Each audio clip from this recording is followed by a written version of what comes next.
Hey guys, today be bringing you something a little bit different here. I thought you guys might enjoy this one. So I don't typically work on foreign like Japanese synthesizers that much anymore. I used to before I got really busy with Moogs. But this was one I took on just simply because it was in such great shape, and you know, it was just I didn't have to source a lot of parts, you know, cosmetic stuff. So it made the job a lot easier. But this is what we're looking at here is a Roland SH-7, and it's a really clean example of SH-7 that belongs to Alan. So Alan, this video is for you as well. So what was wrong with this one when I got it in here is it had a lot of weird issues just with connections. Switches didn't really always mate that well, so you'd have like out of tune issues, and then controls are really erratic on some things, and then some sections didn't even work. So you'd turn a slider and the whole group of sliders wouldn't do anything.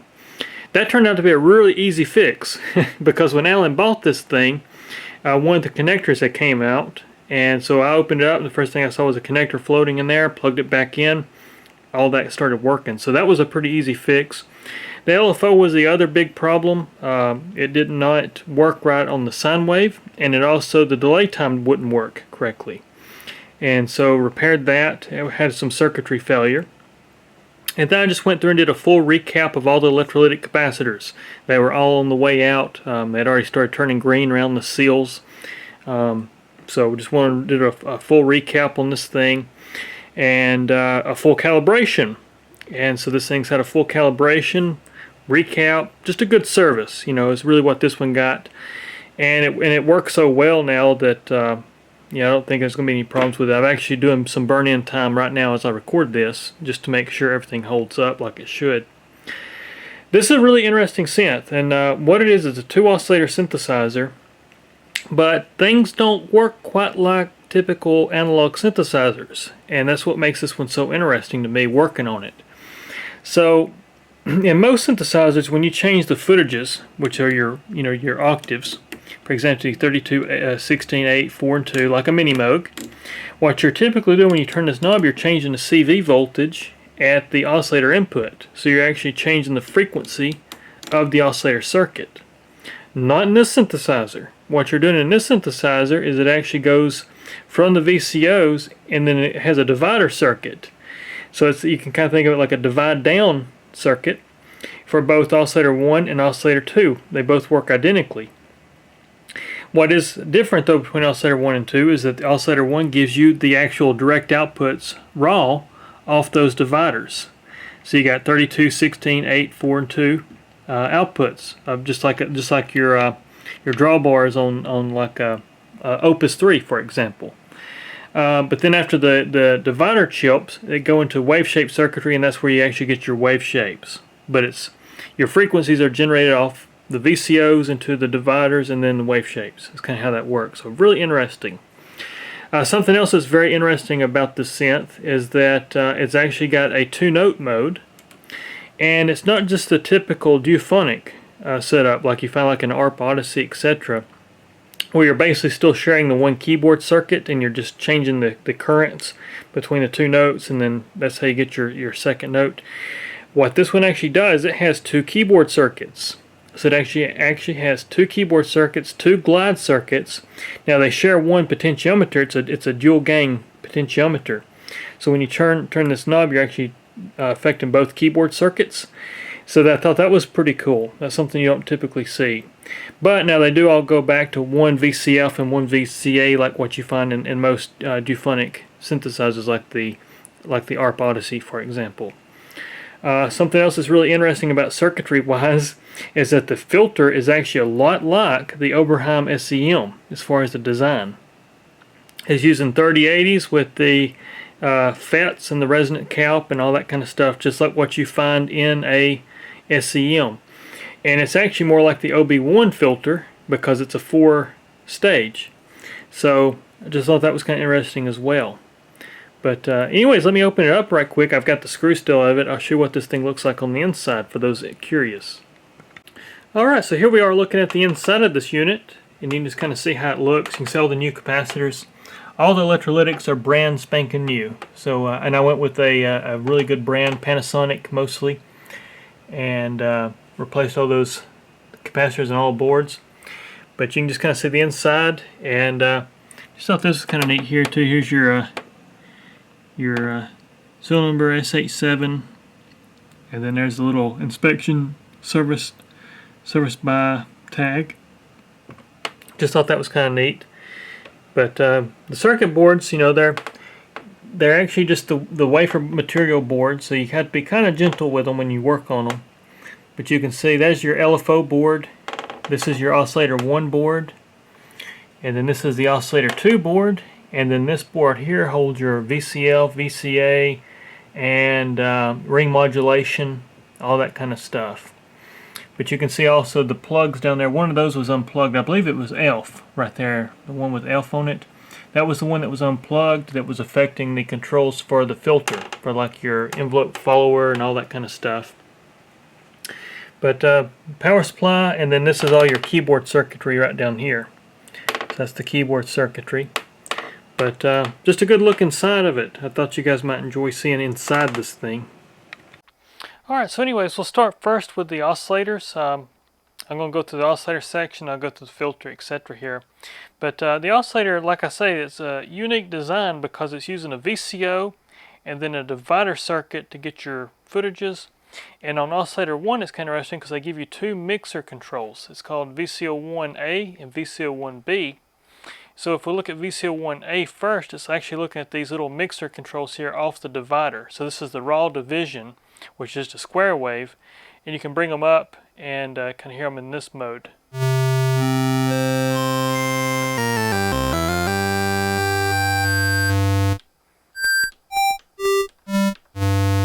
So you can hear how that works. Now it's still monophonic because it's only one divider, so it's not actually like a top octave synthesizer breakdown like what you find in like the Opus 3, etc. that uses this kind of setup. So it's just a single division stage there. And then also that's kind of like the same thing in a sub-oscillator. When you hear the term sub-oscillator, it's doing kind of the same thing. The only difference between this and a sub-oscillator is that usually it's only two frequencies, so it's a divide by 2, divide by 4. And this is giving you more range, but it's also using the exact same waveforms off this circuit here to then form the waveforms behind it. So it's actually the oscillator drive, so to speak. So that's oscillator 1A, and then we bring up 1B. Now it's looking at the waveform knob over here. So this is past this divider stage, and now it's into the wave shape circuitry. So as you can hear, you got a sine wave, or a triangular wave, and then you've got a sawtooth, a fixed square, and then you got your square that's variable for variable pulse. As you can see, and then we've got that, we can engage that to modulate off the LFO or envelope 1.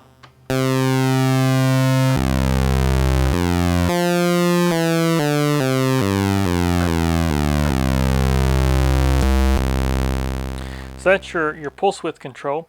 Then we go over here to the other side of the oscillator, and this is where we get into your LFO section. So you've got a single LFO that does sawtooth, square wave, and then the sine wave with a delay time for the sine. And then the other LFOs is sample and hold only. It's just focused just on sample and hold. And so in this control of your oscillator 1, you've got an LFO.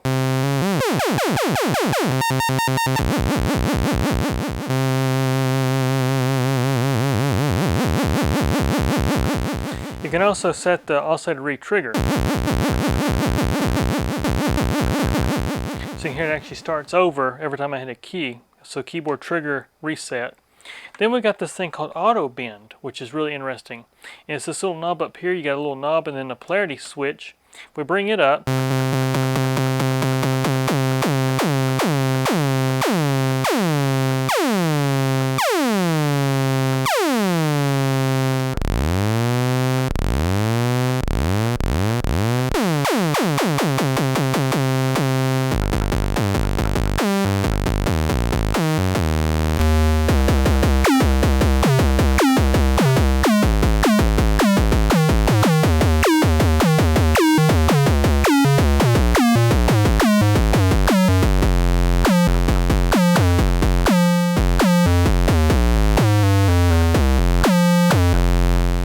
So anyways, just a really cool function there. And then you've got the sample and hold. So this is actually looking at the sample and hold LFO. So we'll bring it up.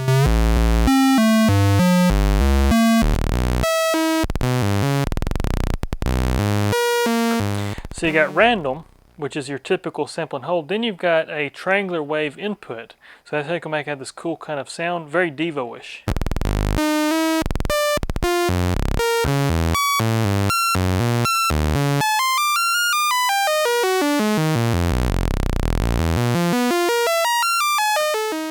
And then we have a sawtooth. And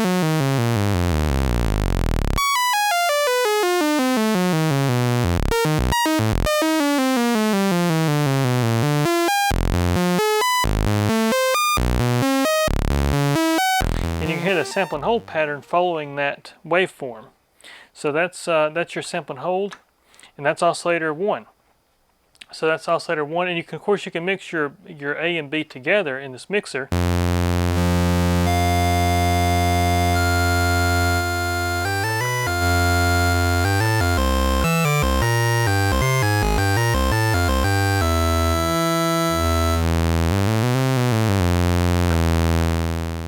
And so that's how that works. And of course then you got your footages, which is off that divider. As you can hear. Now the switches on this is a little finicky still, and they're made together, so I can't really take them apart to clean them. That's the only drawback to the design of this thing. Now we're in VCO2. So VCO2 is exactly like VCO1, except you don't have the little footage, the raw footage mixer up here. But we got the sawtooth, square wave, variable pulse, and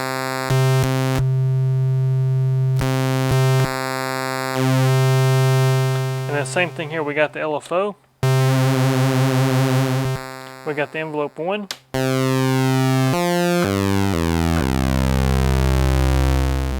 and then we got manual mode. And then, but the waveforms are pretty much identical.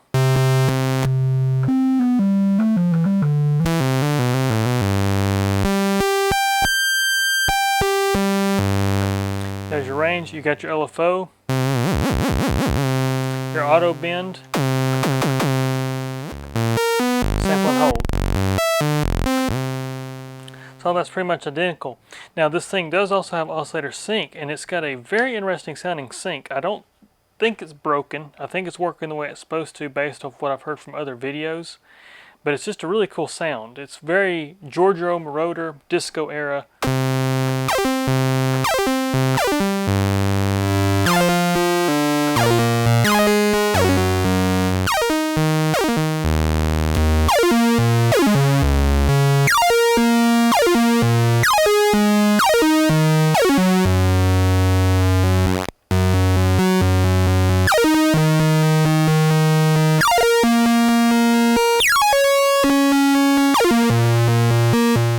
Just a really cool sound. It's just got this cool like stepping follower.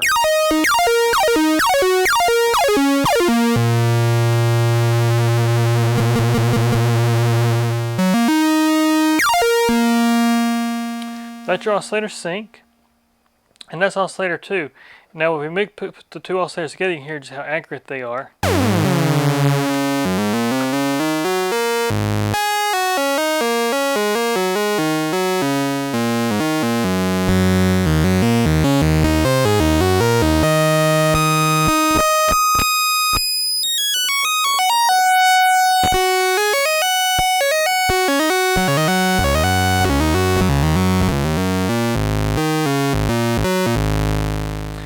So that's your oscillators. Then you got your ring mod. So the ring mod, now something else before I go to ring mod, I'll bring these two oscillators back together. I'm going to go back over here and show you the keyboard mode in two-note mode. So right now, as you can see, it's just a monophonic keyboard. When we hit two-note, what it actually does is it has two keyboard circuits as mentioned. So now we have euphonic mode.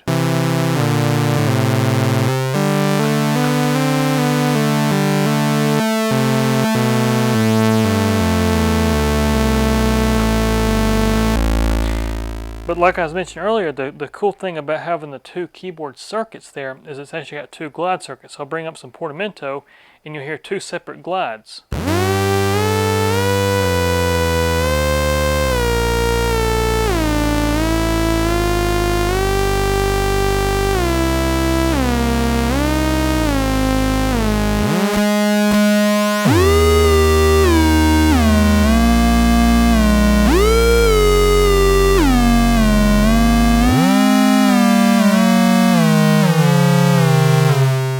you can also make it glide only up or down.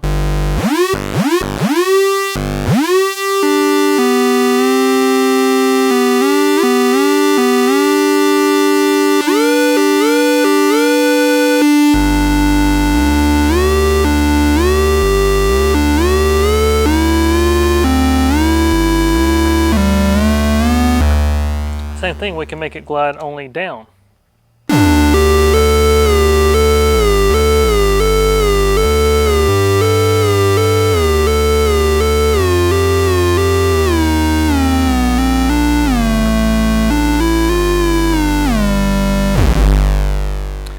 Seeing how that works. So that's the cool thing about having those two glides. And also they do vary just a hair. So if you bring up glide and you hit a note, and just one note, you'll hear the two keyboard circuits separate just a hair.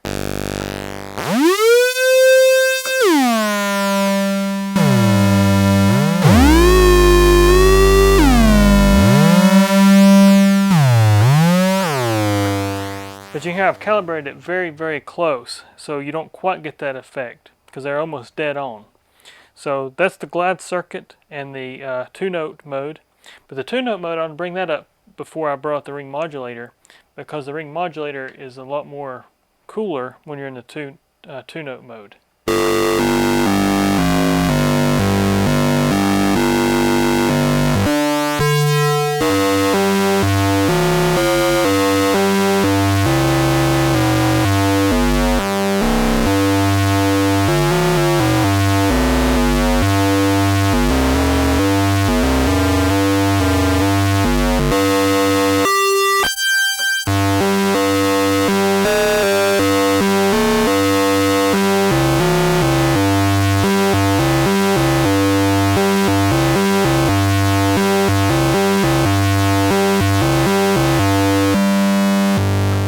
You also have a transpose down here, so I'm going to transpose that.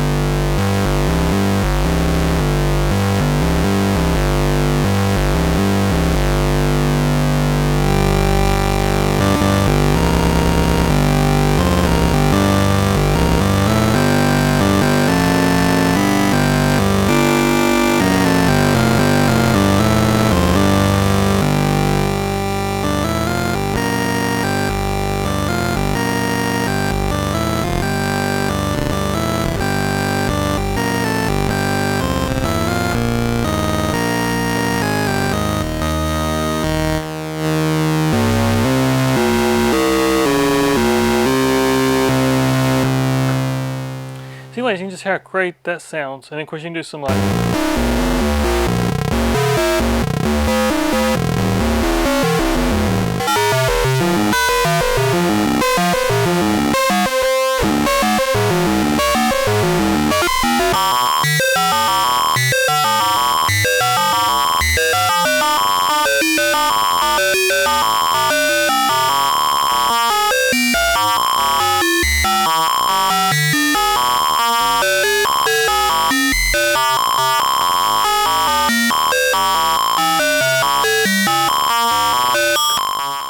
Just a really cool sound. So that's your ring mod.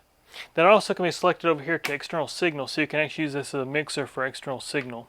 And you can also set it where you can mod. You can actually use the ring mod with external signals. So pretty cool there.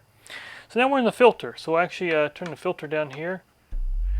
So oscillators are not on. You can bring up key tracking.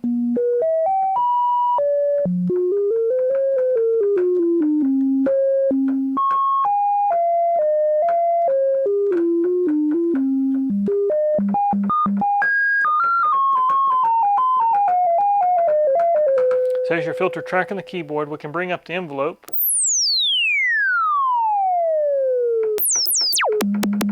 So this is envelope 1 we're looking at. So you can set everything to 0.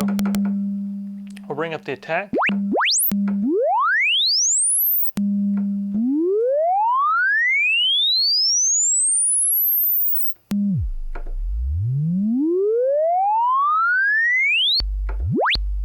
So here's your attack, here's your decay.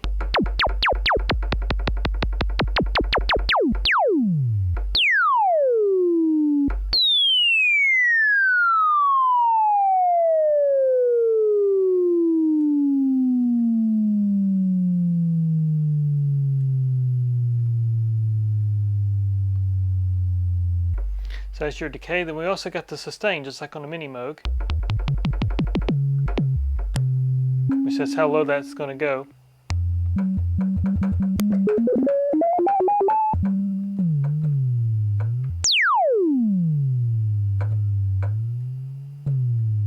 You hear it kind of recover there. These envelopes do work a little bit different. And then we got the release time.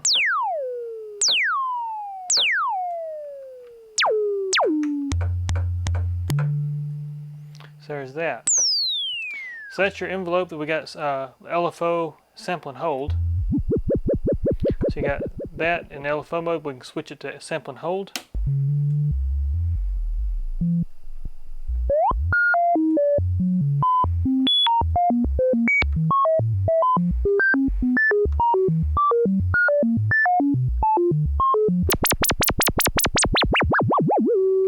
So there's your LFO. And then we got VCO injections. We can inject VCO2 into the filter to get some kind of ring modulation kind of.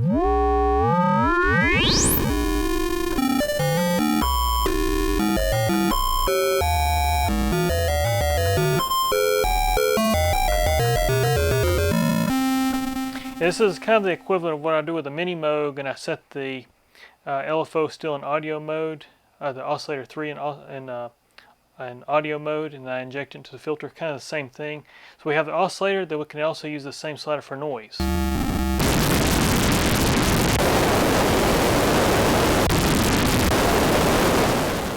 And there's your two different noise, you got white and pink. And then we got an envelope follower.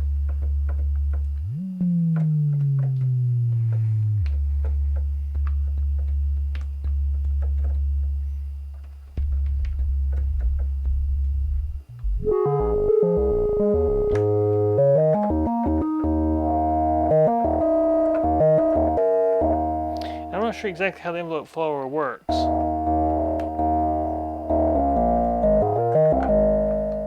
There's still a lot of things that's unknown to me on this synth because I'm not familiar with them at all. We've got the envelope follower, and then we've got, that's pretty much your VCF section. I figure if we brought up the envelope, usually how envelope follower works,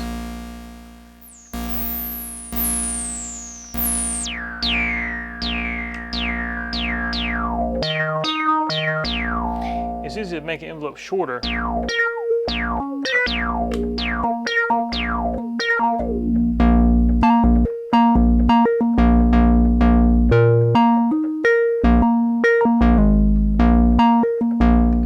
I'm not sure, I have to look into that. But that's your filter section, and of course then we got the VCA section over here. So you got a hold, which is going to bypass the envelope, like so. And then we've got LFO.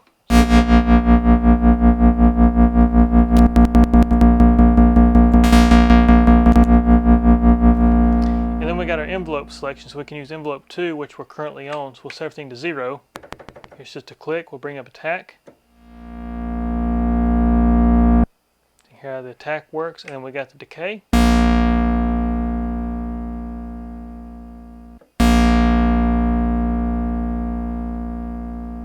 So there's your decay, and then we got the sustain. So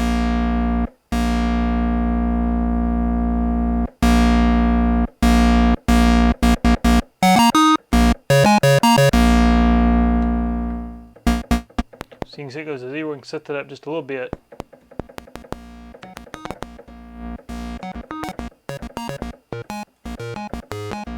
And here it doesn't go all the way to 0. And then we've got the release. So we'll bring up,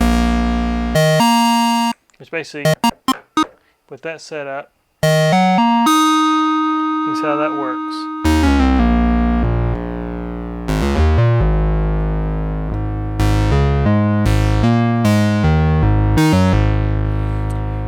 And then we got the bender section, so we can actually set this up, make it have a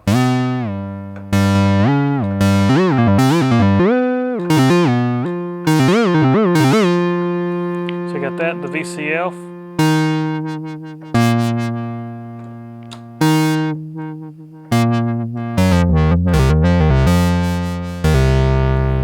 And then we got the VCA. So that's it going through the LFO, and then we got the CV. As you can see. And then we just got the transpose switches again. So you got a low,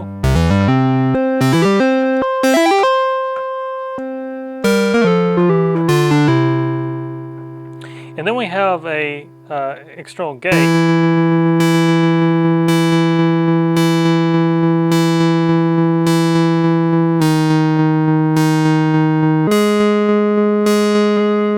And so basically what it's doing there is it's just triggering off the sample and hold right here, or external CV. So that's how that works. But that's the synthesizer. Like I say, the only thing I got to check out, because I just thought of it honestly, is this envelope follower. I'm not quite sure what that's supposed to do exactly. I want to make a quick little update on this envelope follower slider, as I'd mentioned I would. The envelope follower, this really threw me off because I didn't even think about it when I first started recording that first part of the video. But what it actually does, I did some research, read the service manual a little bit deeper, and even looked at the schematic. And so what it does is it actually uses external signal, audio signal, to form a contour or envelope off the audio signal that's given. So the way it works is we'll bring this up, and I've got a guitar. I got my guitar plugged directly into the synthesizer. There's no amplifiers. It has a preamp circuit and everything like it needs. And then we got the external signal turned on, and then using the ring modulation slider here to inject the sound of the guitar into the filter. So the filter is being controlled by the guitar, as well as the guitar is being processed by the audio. So you see how that works. So we just as you can see, I got the VCA turned all the way up so it's not affected, but we can open that filter up. So there's our guitar through the synth. You can see right now we don't have the envelope follower. So here's the audio. We can bring that up. So now it's processing that guitar signal as a CV voltage for the filter. We can invert it, so now it's going to be a negative response.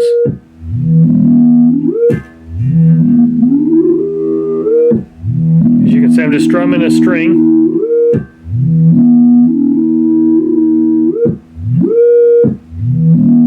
Now if I mute it real quick, you can hear that envelope.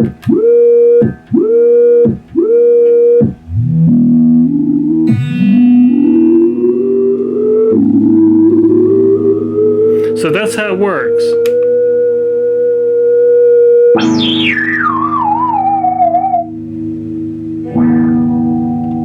Can get a wah-wah effect, as you can hear. So anyways, I just want to make a quick little video to follow up with that, and that's how that works. But once again, appreciate all you guys watching. There'll be more here to come here very soon. Take care.